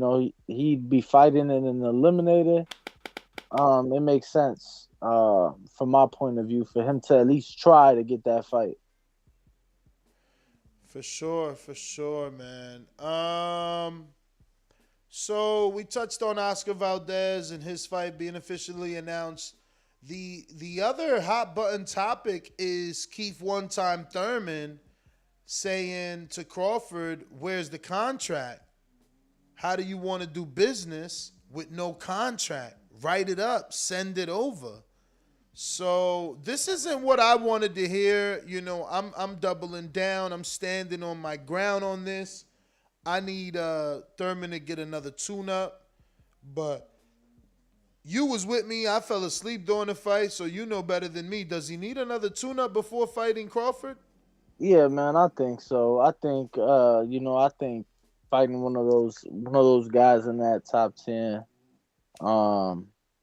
is definitely needed. The Crawford I saw in the last fight didn't give me, a top 5 welterweight feel. He was a bad man. Once upon a time. So those are fights I would like to see, but I'd like to see him get back. But, I'm also not mad at it if he does take it next, if that is where he wants to go. Reason being because people were saying after the car accident, Errol should have a tune-up. And, the dude with Mayweather, in Jesus' name we pray, he was the name that was being spoken about, but he chose to go the Danny Garcia route. And they was like, wow, this guy still got it. And then now he had the eye injury. Earl could have had a tune-up, and most people probably wouldn't have been too mad about it. But he goes for a unification fighting your Denis Hugas. So if you keep Thurman, I'm not mad at it. Do I feel like that's what he needs? Yeah, I do, but that's from the outside looking in. So, Keith Thurman is never bad for the sport of boxing, I feel like. So if he does get a fight with Crawford next, it'd be intriguing to see. Obviously the fight I want is Errol and Crawford, but maybe after Budge's fought Sean, maybe making a Keith fight would be easier. He a free agent. And maybe should Bud win, that leads to a Spence fight.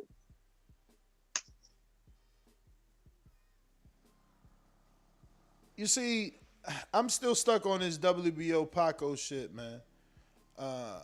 It's got me so upset because on one hand, the WBC, we criticize them for a lot of shit that they do, but they didn't strip Earl Spence when he got in his accident.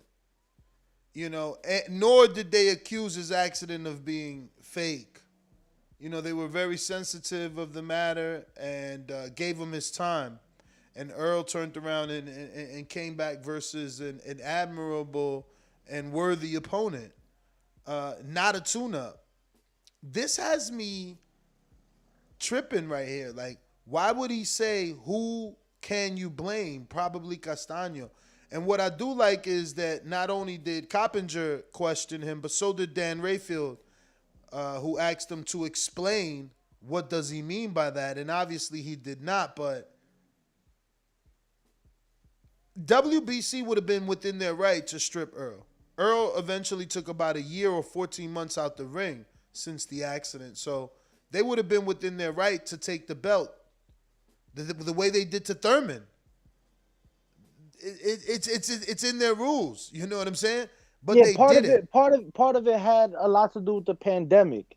You know, let's realize Earl's accident was 4 to 5 months before the pandemic took over the world. And he ended up fighting. You know, his fights were 14 months in between. 14 months in between time. He fought September 28th, 2019 against Sean Porter in Los Angeles. Then he fought December 5th, 2020 in Dallas. So how many months of that did we have no boxing because of the pandemic? You know, from mid-March to mid-June.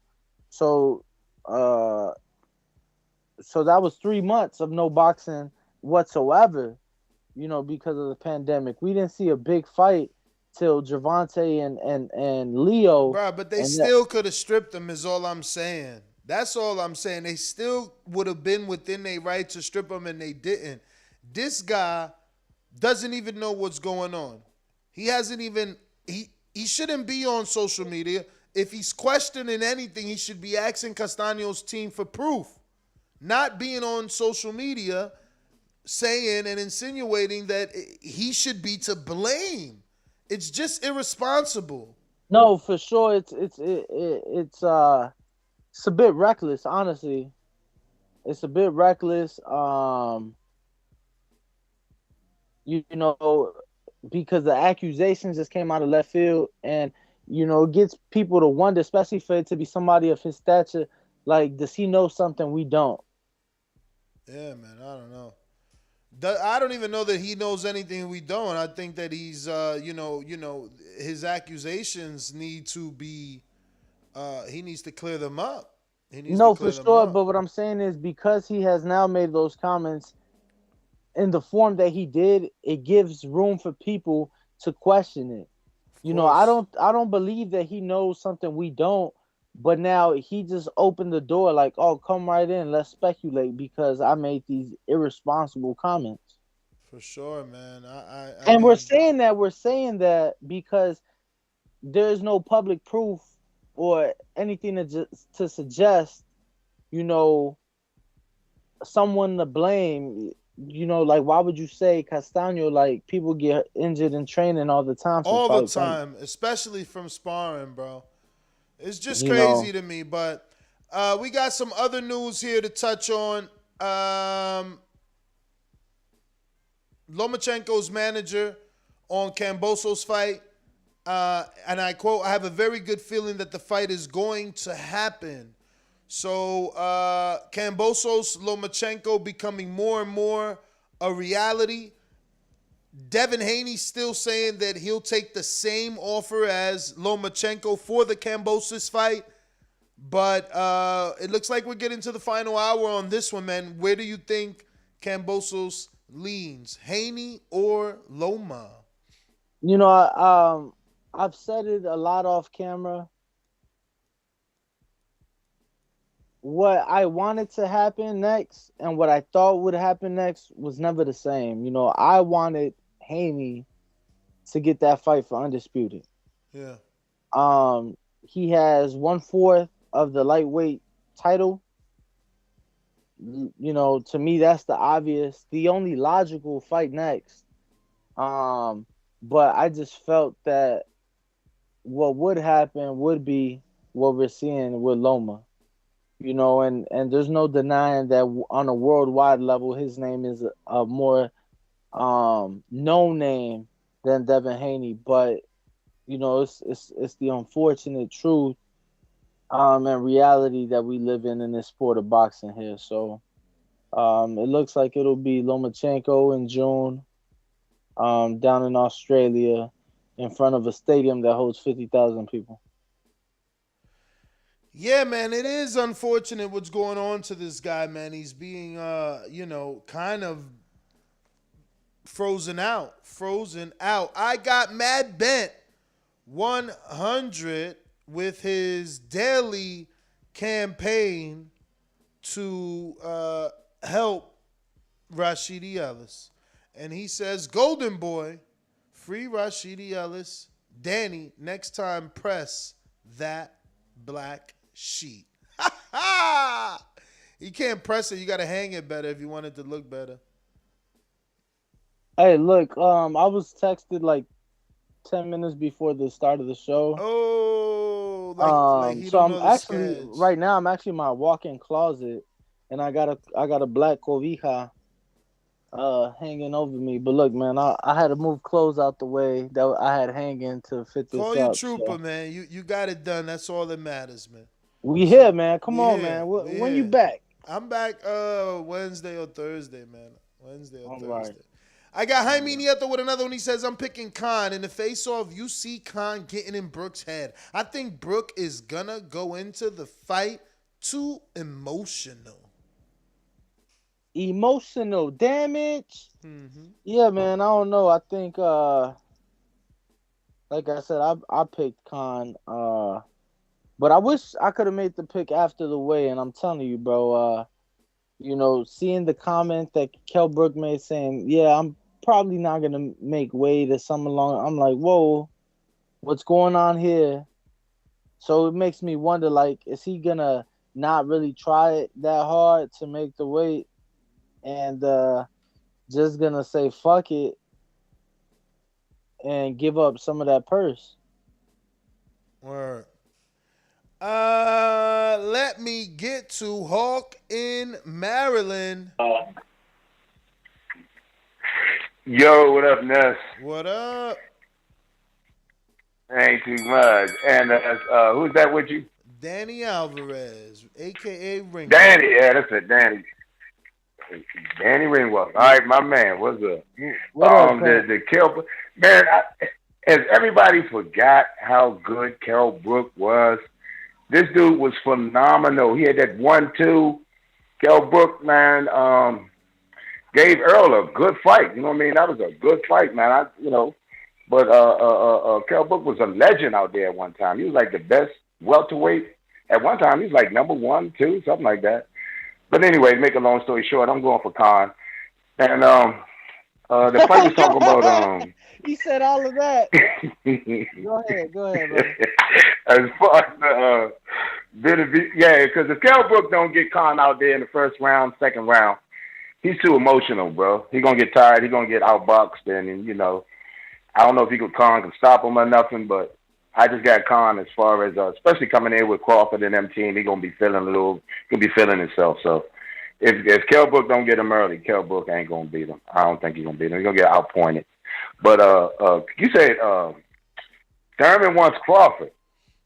I think Crawford should wait and don't do that fight, because if he beats Thurman off of his last performance, he ain't going to get no credit. Thurman's last performance wasn't that great to me. I don't know what everybody saw.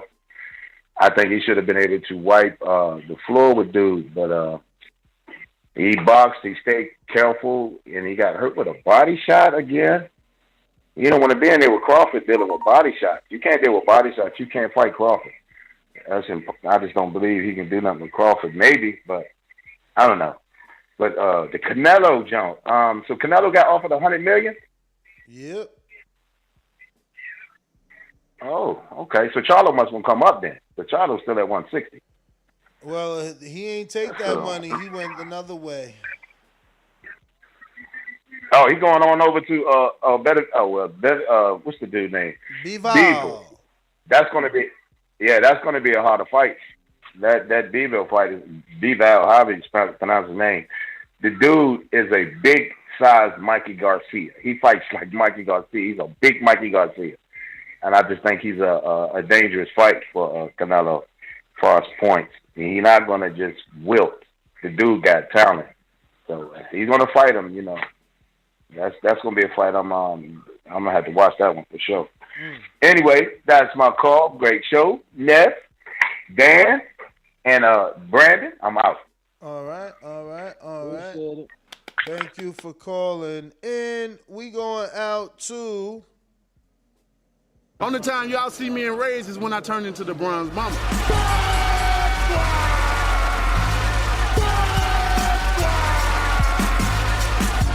I want a body, and he gonna be the body. The ambulance better be ready. The medical better be ready. The referee better be ready. They better have that towel to be able to throw it in. SDS Promotions. Was he right? LV Slugger.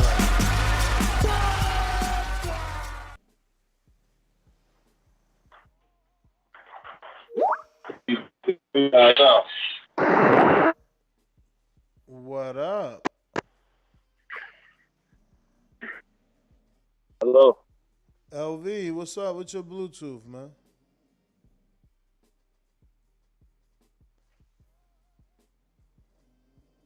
LV. Okay. Hello, TPV. What's up? Hear me? I hear you now. What up? I've been down. Nah, you breaking up, brother. You breaking up, brother.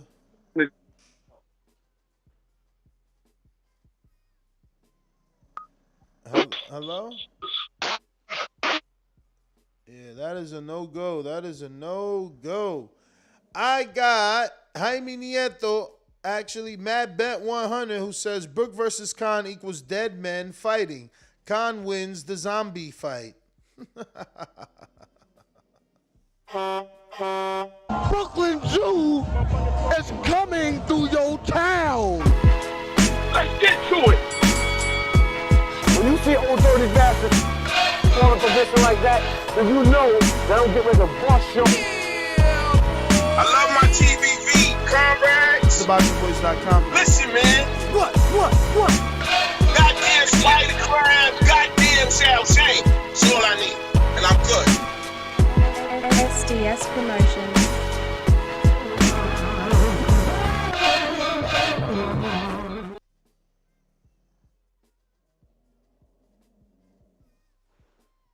King Born.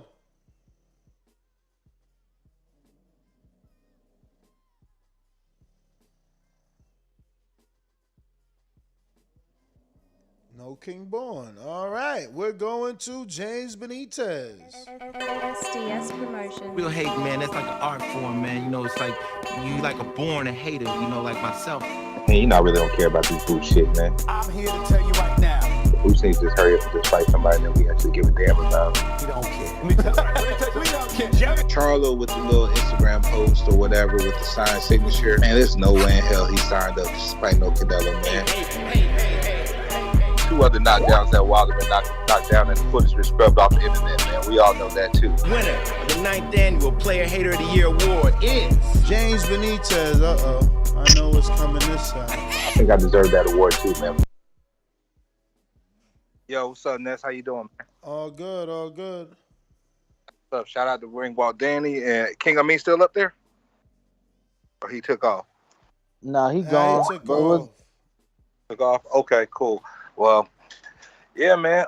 Listen to the show tonight, man. I'm okay with the Bibble fight coming up, man. I mean, even though, like, I wouldn't want to see another Triple G fight, which is it's still cool because somebody needs to finish him off. So why not beat Canelo?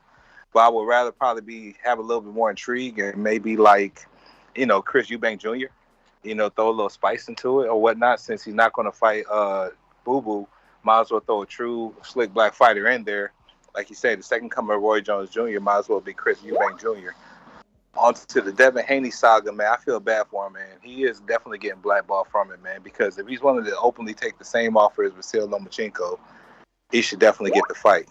That's just really showing that Kambosos is really ducking him, just like everybody else is ducking him. So, you know, Ness, it's hard for me to kind of say this, but I might have to agree with you, man. Devin might be really the boogeyman of 135. And on other news, Charlo probably shouldn't have said that stuff about Castano out loud and everything like that. He should just, like you said, just go ahead and just pull the just pull the medical records, prove it or whatnot. Oh, that wasn't Charlo. That was the WBO president, Paco himself.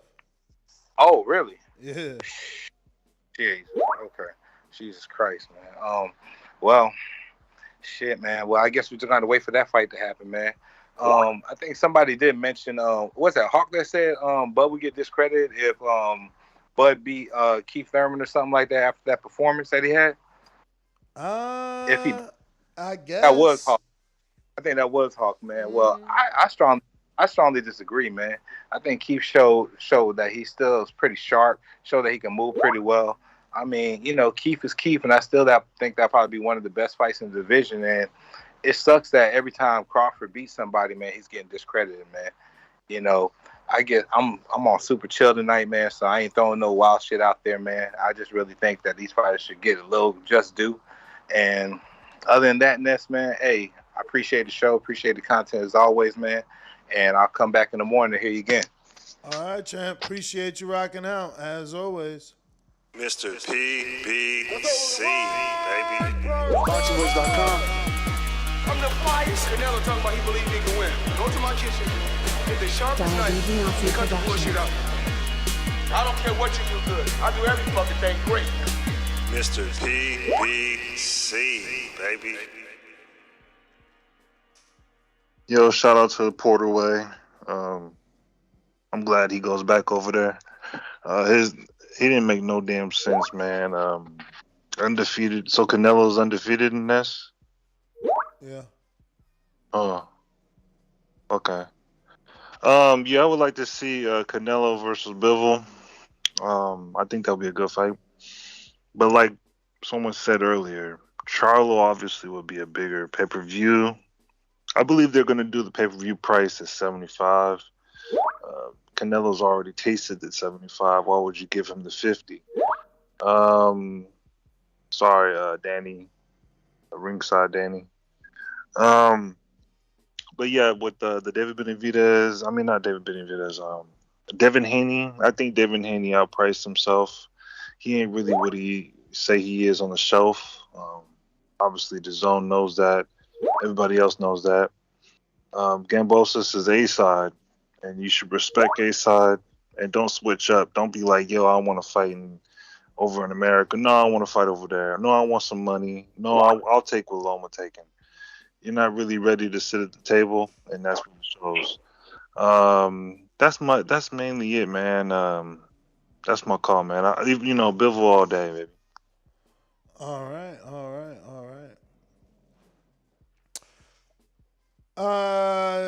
Let's see here. Let the little fish go so that we can catch the big fish later. I'm the big dog at the welterweight division. WBC and IBF welterweight champion of the world. At the end of the day, I'm a way better fighter than Terrence Crawford. TheBoxingVoice.com. Me and Terrence Crawford on this side of the street. We clean our side of the street, then we coming after Crawford.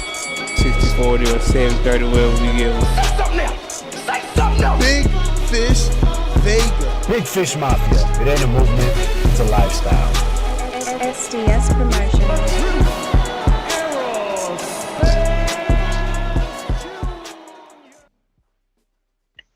Good evening. Can you hear me? Yes, sir. Ness, man, I'm putting that work in the boxing gym, man. I'm telling you, once you get me lined up with somebody, man, I'm coming hard, man. I can't wait for May 7th over there in Wisconsin, man. I'm dead tired from today's workout, but I'm here, man. Man, I really wish Canelo would take that PBC off, man. I know maybe the Triple G is going to be a little more, more commercial success, I guess. But, Charlo Benavidez, I think those would be two great matchups, man. I hope PBC can do something about that. And, man, I'm sad about Castaño, man, getting hurt. But they can get it. I want him healthy. I want both of them at their best. So if we got to wait till May and June, so be it. I'm excited about the Shakur fight with Oscar Valdez, man. I hope Shakur just beats the dog breaks off of him. Straight up, man. That whole T situation still just left a bad taste in my mouth, as well as a lot of fans. Awesome, man. I just hope Devin Haney can get a Hail Mary, get that fight. I want undisputed. I think most people do. I know Lomachenko. That's a good fight, Lomachenko Kambosos, but Devin Haney got the WC belt. we got to figure a way to get all that cleared up. That's all I got, man. Appreciate y'all. All right. All right. Yes, sir.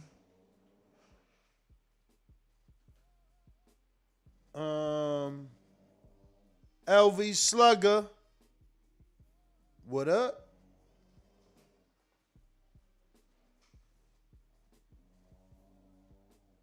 TVP fellas, how's it on? Straight. What up, man? Yeah, on the Canelo trip, man. That's a lot of money to turn down, man. $100 million. But Canelo, he got a nice little team behind him. So I'm pretty sure that business side of boxing, man. But like I said before, man, we know Canelo known as top 1 or 2 pound for pound. A lot of people got him number 1. But if you look at that pound for pound list, anybody on the top 5, top 10, a lot of these guys only fight him once or twice a year, man. So, man, I got to give credit where it's due, man. What Canelo just did in less than a year, going undisputed. I'm going to keep my stance on it. Like, I have no problem who his next opponent will be. You know what I'm saying? But if I had to choose as a fan, I would love for it to be Jermall or Benavidez. Them two big fights, I believe. I think, with Canelo fan base and, them doing what they undid in the sport, I really feel like they can, they can really make some noise, man. But, Canelo, like I said before, what he did in less than a year, I had no problem, him picking whoever next. But on the that Jermall Castano undisputed, man, that's very disappointing news, man. I was looking forward to that. We always clamoring for these big fights, and that was one of them, undisputed at 154. So, man, hopefully we still get it. You know what I'm saying? Yeah, man, I'm not sure what you said about the WBO saying about Castano, but I just hope we able to get that fight sometime soon. Yeah, no, the president just suggested that Castano was to blame for the fight being postponed. Craziness. Yeah. Blasphemy. That's bullshit right there.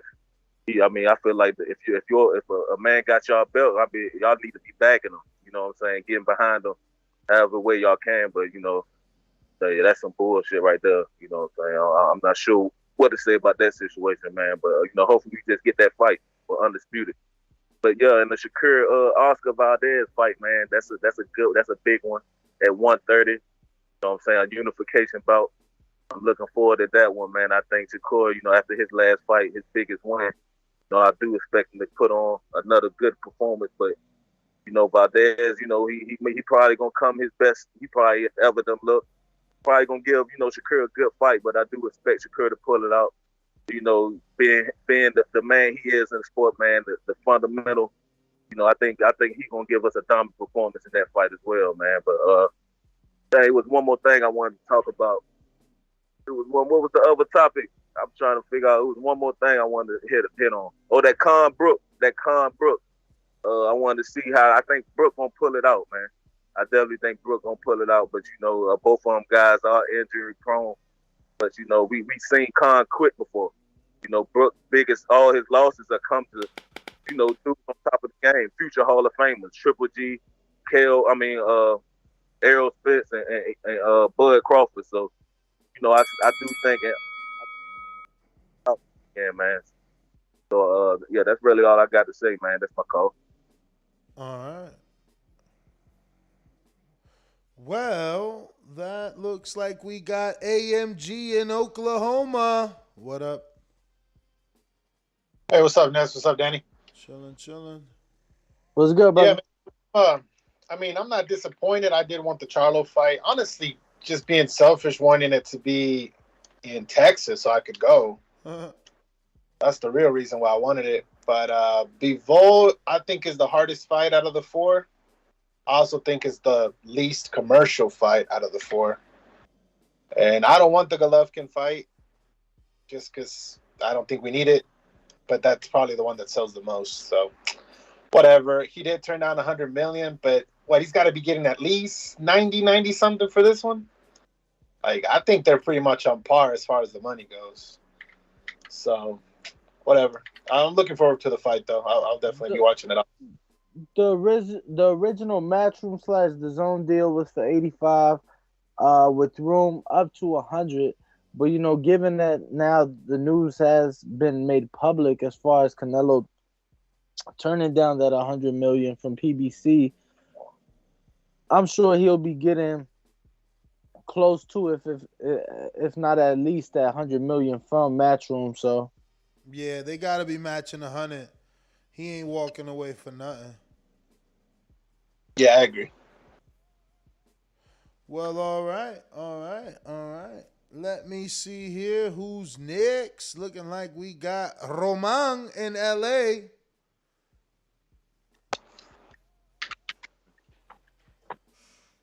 Roman, what up? So I wanted to touch on a few points. First, with the Canelo thing, I think he knows that the Triple G fight will sell a lot more than any of the other fights, and I think partly is because I talked to a lot of people out here, and a lot of people who also don't know much about boxing, and then with the whole Canelo being undisputed at 168, a lot of the people who don't know much, they're like, well, he didn't really fight anyone that's that good. And then when I would ask them, well, who do you want him to fight? Like, they kind of go blank, and then they mention, like, Mayweather and Triple G. They're like, those are the guys that beat him. Like, he should fight them. And I'm like, dude, Mayweather's been retired for a long time now. Triple G's on his way out. He's, we haven't seen him fight in, I can't remember how long, but that's what the casuals are going to be looking for, is they're going to be looking for that Triple G fight. But, I don't care much for it, but I wouldn't mind watching it again. With Kambosos and Lomachenko and Devin Haney, I think part of it might be Devin Haney kind of pricing himself out, wanting to get too much of a paycheck. And then now that he's seen that how things are, almost, getting close to finalizing with Lomachenko, he's like, okay, well, I'll take the same thing. Even though I think Kambosos has a better chance at beating Devin Haney than he does at beating Lomachenko. But, we'll see what happens there. And then with the whole, the WBO president, making those comments, especially on Castaño, who holds his belt, the WBO belt, kind of really shows what they're really after, and that's really just the sanctioning fees. They really just are after the money. You would think that he would support his fighter who's holding his belt, but instead he's kind of, bashing him for, getting injured. And I'm sure he's, obviously he's not getting injured purposely. He's training for the fight and he's got hurt. But I don't know, just it seems kind of weird. But like I said, just kind of goes to show what the sanctioning bodies are after. But yeah, man, that's pretty much it. That's all I got.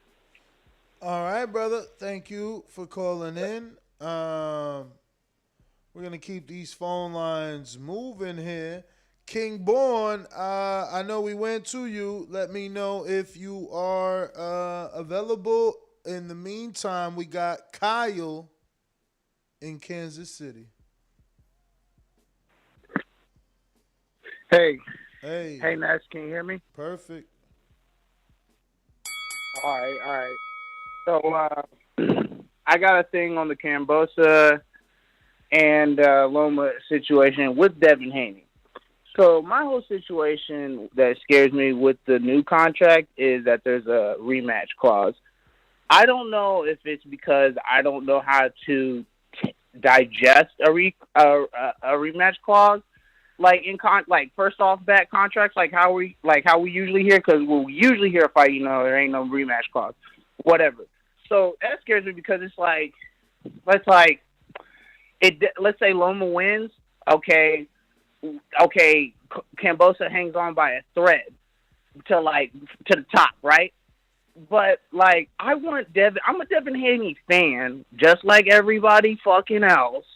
But here's the deal: why don't can he just put his head down some more and fight like a Russell, fight like another fucking. I don't even care. Maybe a tomato can. Don't just show it in the gym. Let's show it in the ring that we still fresh. Fuck it. Bing, bing, bing, knock out 3 dudes, and maybe in that medium time that Loma and Kambosos is really trying to jump back to the top, do that rematch, Devin instantly gets the fight and type shit up. I want Devin to, I feel like Devin, I know the listeners and whatnot, but I feel like they be greedy by being I want the big shit now. I want the Floyd Mayweather pass now, when really, let's do work ethic shit. Let's take it to the ABC knock some niggas down, and then y'all see me in the ring and y'all see me on IG. Like, what's up? When y'all gonna give me all these belts now? Y'all done with the bullshit? I think a big issue, and this is coming from somebody within the corner of Devin Haney. What they told me yesterday, that the issue really is that if they keep trying to hold him out, they don't think he'll be able to make 135, for too much longer. And so if you're fighting, let's go up. If you're fighting for undisputed, I mean, it's a chance to be the 7th undisputed fighter in the sport. Like, but if they bullshitting with me for my big fucking prize, fuck it. I'm gonna knock shit. I'm gonna meet Tefimo up there. I'm gonna meet some other niggas up there, and then I'm a Josh Taylor fan for real. Then you gotta go see Josh Taylor, and Josh Taylor talking about 150, talking about some crazy shit. Yeah, I mean, but you're like the Russell fight to me, even though it was being spoken about, like Devin would get nothing out of fighting a guy coming off a loss that'd be jumping up 2 divisions to fight him. The fight with Josh Taylor is a fight that they've both expressed. Not Russell. I'm talking about Antoine Russell, not Gary. Not Gary Russell. Okay, Antoine. I mean, yeah, that'd be a good fight at 140. Well, let me get to Counterpunch LV Slugger.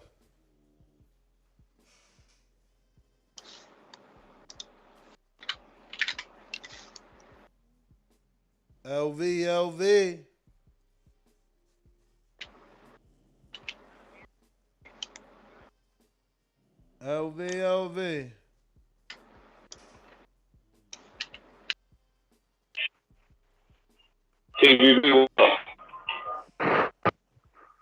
That Bluetooth ain't no good, champ. It's that Bluetooth. You got to give up on that Bluetooth, man.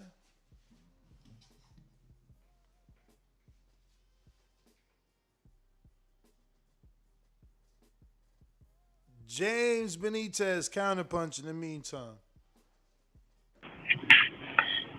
Yo, Ness, man. When the hell we talk about all this pricing stuff out and all this and that, man, when it comes to Devin Haney, man? Like, yo, this is prize fighting, man. We're supposed to get the best deal that we can negotiate, man. I mean, he's getting, $3.5 million. I mean, it sounds like people are just really hating on Devin because he's getting more than their favorite fighter. He's getting a better guarantee than the big fish Earl Spence. He making more money than Keith Thurman guaranteed. So with that being said, without any back end, so I mean, Devin doing this damn thing. I mean, it just really shows, man, that they just don't want the damn fight, man. And Devin shouldn't have to move up to 140. Much as I would want him to, but he'll still probably be impressive and very competitive at 140, man. But he deserves a shot at 135, man. All this price itself out and stuff, man. That shit getting old, man. That's a bad take right there. They need to come up with some other shit. I'm out, Ness. All right. Yeah, man, it's getting corny, man. Poor Devin can't get a fight or the right fight. It's crazy. LV, what up, man? I'm trying you again. Hello. You hear me? I hear you. All right, but I that's what I wanted to comment on that undisputed 135, man. I felt like it was one fight to make at 135. The business boxing is doing this part again, just fucking it up, man. You know what I'm saying? I think it's just a lot of bullshit, a lot of going on with that, man. Ain't no really who to believe in that situation. We all know, Eddie Hearn to lie. So, I mean, I'm not sure if they really putting up the right money to really try to make it or what, man. But it just feel like it's like a lot of fishy business going on with that, man. When the DAZN first came on the scene, they was doing a lot of bad business. I feel like, you remember when Mikey lost to EJ, first fight, he got the Vargas fight, gave him 7 M's. You know what I'm saying? And I feel like this fight right here is bigger than a Mikey Vargas fight for no belt. This is undisputed. We all know it's on record that Haney makes 3 M's. So I feel like if Cabosa's get the 4, that's 7 M's altogether. I mean, we should get the fight, man. But ain't no telling, man. Ain't no telling how the business what's going on with this, man. But at 135, I feel like it's one fight to make. All this Loma talk, we done seen this man lose twice this era. We got an undefeated champion we never seen lose, but they still trying to make a case that Loma's the bigger name. Miss me with that. This undisputed would solidify Caboces if he was to win in boxing history. A Loma win, just another name on your resume. You dig what I'm saying? So hopefully we can still get this fight. Ain't nothing been announced yet, but I'm clamoring for the Haney Caboces, man, for undisputed. But yeah, that's all I really wanted to talk about. All right. Let me see. I think that might be everybody. King Born, waiting on you. In the meantime, let me double check these super chats. Ringwalk Danny, where could they find you? They can find me on Ringwalk Danny on all platforms. Looks like I got James Benitez, who says, I doubt PBC plan is for Keith to fight Crawford next. I bet we get Keith Danny again. Shout out TBV. Shout out to you. Mr. PBC Boomerang.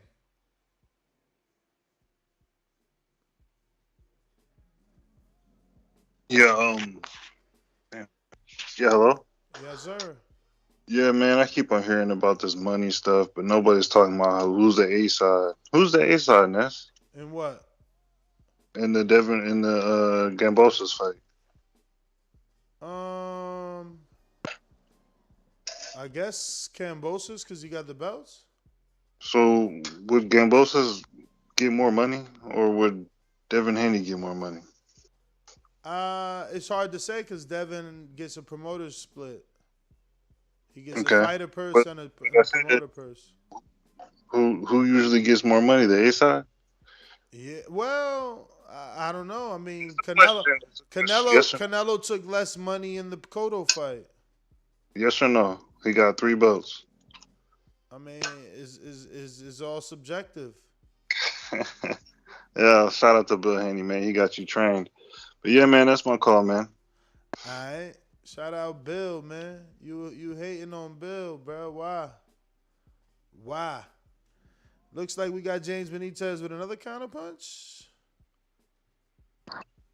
Oh, man. Hey, Ness, man, let me ask you a question. Yeah. If Floyd come out of retirement and fight Canelo right now, who's the A side? If Floyd come out of retirement and fight Canelo right now, who's the A side? Just saying. That shit don't matter, man. It doesn't matter.